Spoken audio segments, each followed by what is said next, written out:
السلام علیکم محترمو دوستانو. غواړم د تاسو سره یو ډیر مهم پیغام شریک کړم چې په هغه کې زیاتره ناروغان په دې ناروغۍ باندې مصاب دي چې هغه ته الرژي فصلي وایي یا ویکیسي مونږ په طبي اصطلاح کې ورته وایو.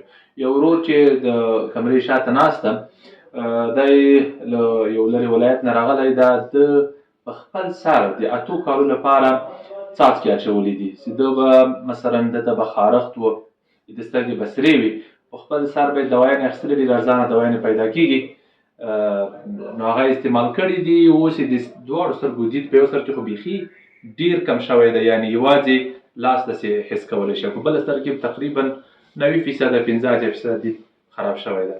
نو د دې پیغام مقصد دغه ده چې هیڅکله په خپل سر په سترګو کې دوایي مه اچوئ ځکه هغه د مختلفو مشکلات سبب کېږي. اوس د سترګې فشار ډېر لوړ شوی ده چې تقریبا په یوه سترګه کې تر 50 او په بله سترګه کې تقریبا تر 40 پورې رسېدلی ده. د مختلفو دوایانو سره هم د ده فشار راکم شوی ده نیمایي خو پوره نه ده کنټرول شوی او مونږ دغه ټول معاینات ورته کړي. په معایناتو کې هم داسې معلومیږي چې د ده دواړه سترګې زیاتې متاثره شوي دي او په دغه نورو معایناتو کې چې هغه مونږ ورته OCT وایو هغه هم داسې ښیي چې مثلا ناروغ دواړو سترګو کې تخریبات زیات لري. نو د دې نه مقصد دغه ده چې هیڅکله ځینې ناروغۍ هغه تاسو داسې مه نیسئ چې دا ډېره عادي ده وروسته تاسو ته غټ مشکلات پیدا کولی شي.